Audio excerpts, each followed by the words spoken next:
Hello everyone. आज मैं अलंकार का दूसरा टॉपिक लेकर आई हूँ। पहले टॉपिक मैंने पहले ही वीडियो में डाल दी थी। आज अलंकार के दूसरे पार्ट के बारे में जानेंगे हम। इसमें अर्थ अलंकार के कुछ भेदों के बारे में बताया गया है। तो जो हमारे चैनल में नए हैं वो इसे सब्सक्राइब कर लें ताकि नए वीडियो के नोटिफिकेशन आप तक पहुँचते रहें। तो चलिए देखते हैं अर्थालंकार। अर्थालंकार में जो उनके उपभेद है वो इस प्रकार है: उपमा अलंकार, रूपक अलंकार, उत्प्रेक्षा, मानवीकरण, अतिशयोक्ति और अनियोक्ति अलंकार। अर्थों में पाए जाने वाले अलंकार अनेक होते हैं। उनमें से कुछ का नाम इस प्रकार थे। तो सबसे पहले उपमा अलंकार के बारे में हम लोग जानेंगे।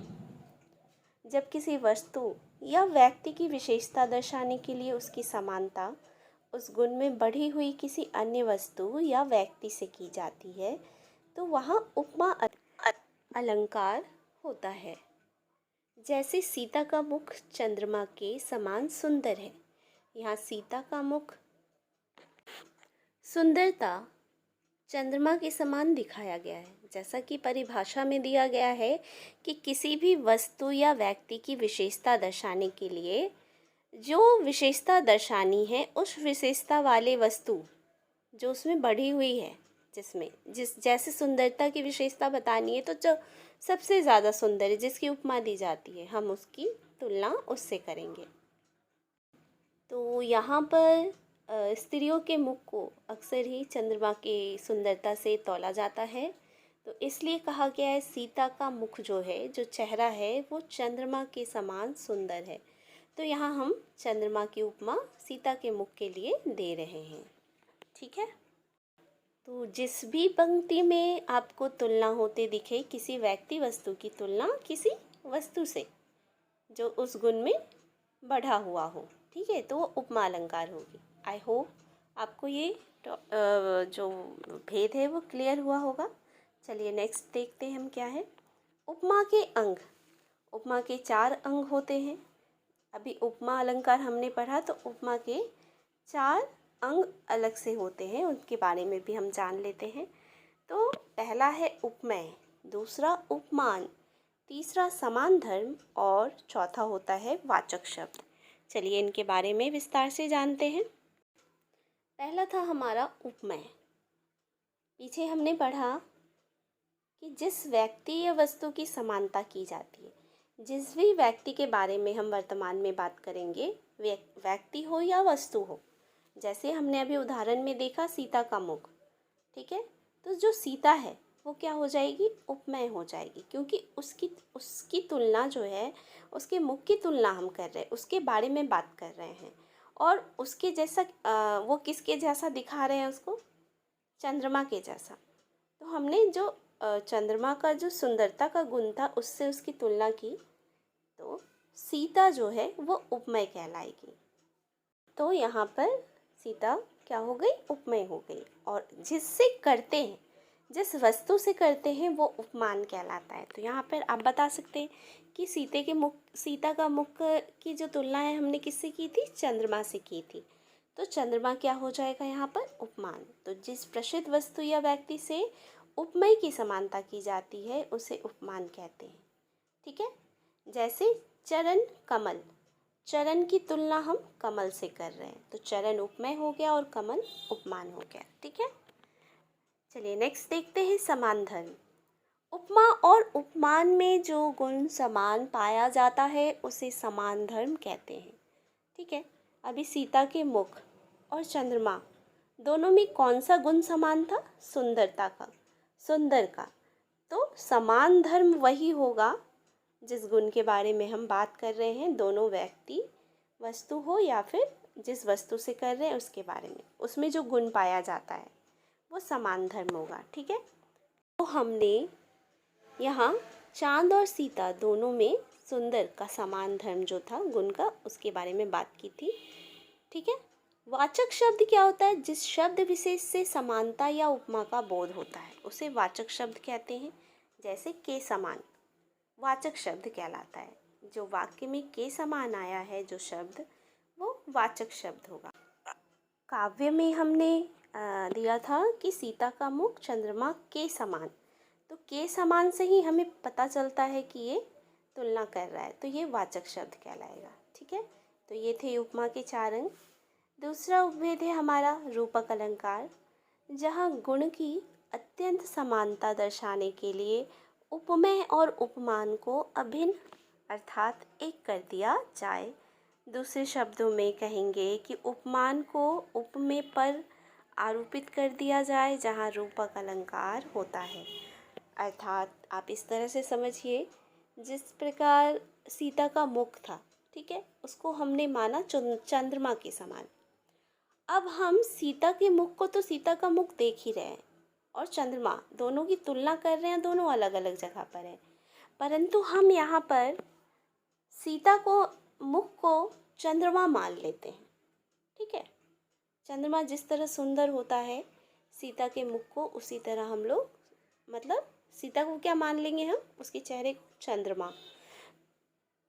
ठीक है, जैसे इस प्रकार समझिए, यदि कोई व्यक्ति चोरी करता है, ठीक है, उसमें चोरी के गुण हैं, तो समानता इतनी ज़्यादा है उसमें, उस व्यक्ति में चोरी की, कि हम उसे चोर कहते हैं। ठीक है, उसी प्रकार रूपक अलंकार में उपमेय को हम उपमान मान लेते हैं। ओके, जैसे एक उदाहरण में देखिए, बच्चा कह रहा है, मैया मैं तो चंद्र खिलौना ले हूँ। इसमें वाचक शब्द ही नहीं है, जैसे पहले वाले में के समान था तुलना दर्शाने में, तो यहाँ पर बच्चा जो है वो कह रहा है, जो चंद्रमा को वो देख के खिलौना मान रहा है। ठीक है, वो चंद्रमा को चंद्रमा ना मान के वो बस ये कह रहा है कि मुझे वो चांद खिलौना जो है वो चाहिए, तो इसमें उपमेय जो है उस पर उपमान का आरोप कर दिया गया है, तो ये रूपक अलंकार होगा। जिस भी पंक्ति में आपको इस तरह की समानता दिखे कि उपमेय में उपमान का आरोप कर दिया गया है और वहाँ वाचक शब्द नहीं है के समान, के जैसा, तो वो आपका हो जाएगा रूपक अलंकार।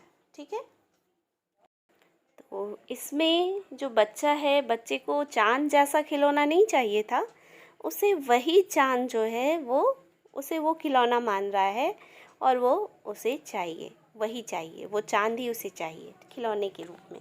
ठीक है, तीसरा है हमारा उत्प्रेक्षा अलंकार। ठीक है, यहाँ पर उपमेय और उपमान की समानता के कारण उसमें उपमान की संभावना या कल्पना की जाती है। ठीक है, जिसमें उपमेय तो मैंने आपको बताया था कि जिस व्यक्ति वस्तु की तुलना होती है, और जिससे की जाती है उसे उपमान कहते हैं। तो उपमेय और उपमान की समानता के कारण उसमें उपमान की संभावना या कल्पना की जाए। संभावना होगी तो क्या करेंगे हम लोग, सपोज करेंगे, मानेंगे। ठीक है, मानो, मनु, जनु, जानो, जनहु, तो ऐसे वर्ड जिसमें आप कल्पना करते हैं, संभावना करते हैं, तो ये बहुत ही आसान है इस पंक्ति को पहचानना। जिस भी काव्य की पंक्ति में मनु, मानो, जनु, जानो, जनहु जैसे शब्द हों, जिसमें उपमेय और उपमेय को उपमान की संभावना प्रकट की जाती है या कल्पना की जाती है, वो आपका उत्प्रेक्षा अलंकार के अंतर्गत आएगा। ठीक है, जैसे सिर फट गया उसका, वही मानो अरुण रंग का घोरा। मानो लगा हुआ है पंक्ति में, तो ये उत्प्रेक्षा अलंकार होगी। इसका अर्थ है कि उसका जो सिर फटा, तो उससे जैसे खून बह रही थी, तो वो कैसा लग रहा था, अरुण रंग का घड़ा। ठीक है, अरुण का अर्थ होता है लाल, तो लाल रंग का घड़ा मतलब खून से भरा हुआ घड़ा। ठीक है, चलिए अब अगला पॉइंट देख लेते हैं हम। अगला है हमारा मानवीकरण अलंकार, जहाँ मानवेतर प्राणियों या जड़ पदार्थों पर मानवीय भावनाओं का आरोप होता है, वहाँ मानवीकरण अलंकार होता है। अर्थात वैसी चीज़ें जो मानव ना हो, परंतु उन्हें मानव मानकर मानव द्वारा की गई क्रियाओं को उन पर आरोप किया जाता है। जो चीज़ मानव करते हैं वो चीज़ उन वस्तुओं को आरोपित करके कहा जाता है। जैसे मेघ आए बड़े बन ठन के सवर के। यहाँ बादल को कहा गया है कि बादल जो है सज सवर के आए हैं, और सजना संवरना मानव की क्रिया है, तो इसलिए यहाँ पे कहा गया है कि यह है मानवीकरण अलंकार। जिस भी पंक्ति में आपको प्रकृति की चीज़ों को ऐसा दर्शाया गया है कि वो मानव की क्रियाओं को कर रहे हैं, तो वह हो जाएगा आपका मानवीय अलंकार, मानवीकरण अलंकार। ठीक है, जिस भी पंक्ति में आपको ऐसा दिखे आप उसे कहेंगे मानवीयकरण अलंकार। अब अगली जो विषय है, अगली जो टॉपिक है वो है अतिशयोक्ति अलंकार। जहाँ किसी गुण या स्थिति का बढ़ा चढ़ाकर वर्णन किया जाए वहाँ अतिशयोक्ति अलंकार होता है।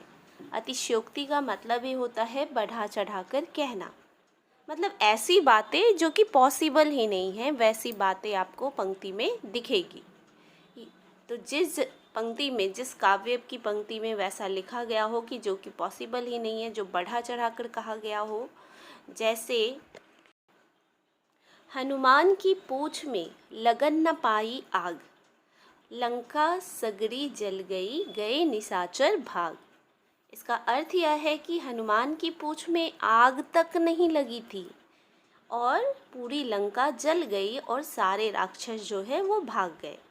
जब आग ही नहीं लगी तो लंका जली कैसे, बात यह होती है। तो यहाँ पे ये पंक्ति में अतिशयोक्ति है कि बढ़ा चढ़ाकर कुछ भी कह दिया गया है। ऐसे बहुत सी पंक्तियाँ होंगी जिसमें आप पढ़ेंगे, उनका हिंदी जानेंगे तो आपको लगेगा कि ऐसा तो पॉसिबल ही नहीं है और ऐसा लिख दिया गया है, तो हम वहाँ पर कहेंगे अतिशयोक्ति अलंकार। ठीक है, अगली बिंदु है हमारी अनियोक्ति अलंकार। जहाँ किसी उक्ति के माध्यम से किसी अन्य को कोई बात कही जाए वहाँ अनियोक्ति अलंकार होता है, अर्थात कहने की बातें कहीं और, निशाना कहीं और, कथन कहीं, निशाना कहीं, कह किसी और को रहे हैं और वो अर्थ किसी और के लिए ही प्रयोग किया जा रहा है। जैसे फूलों के आसपास रहते हैं फिर भी कांटे उदास रहते हैं, यह पंक्ति है। इस पंक्ति में फूल जो है सुख सुविधा का अर्थात प्रेमिका का प्रतीक है, और कांटे दुखी प्राणियों के प्रतीक है, अर्थात सुख से घिरे दुखी प्राणियों को संबोधित किया गया है। दुख, कुछ लोगों की यह धारणा है कि कितने भी सुखी हो पर उनका एक ही रोना होता है कि वो बहुत ही दुख में जी रहे हैं। बार बार वो यही कहेंगे कि हम बहुत गरीब है, बहुत दुखी है, सब कुछ है उनके पास फिर भी उनका रोना एक ही रहता है कि हम गरीब हैं, दुखी है। तो ऐसे लोगों के लिए यह पंक्ति कही गई है। फूल जो खुशियाँ फैलाती है, सुख सुविधा उसको कहा गया है। जब आप फूल के पास है तो आपको खुश होना चाहिए, परंतु कांटे फूलों के पास रहते हुए भी उदास रहते, मतलब जो लोग वैसी प्रवृत्ति के होते हैं वो कहीं भी रहे, कितनी भी अच्छी जगह पर रहे वो रहेंगे, क्योंकि उनका स्वभाव ही है वैसा रहना। ठीक है, तो ये हो गई अनियोक्ति अलंकार। ये थी हमारी आज की टॉपिक। आई होप आपको क्लियर हुई होगी। वीडियो अच्छी लगे तो इसे लाइक सब्सक्राइब ज़रूर करें, साथ ही बेल आइकन को प्रेस करें जिससे मेरी नई वीडियो आप तक पहुंचती रहे। आई होप आपको इस वीडियो में बताए गए सभी टॉपिक क्लियर हुए होंगे। वीडियो देखने के लिए धन्यवाद।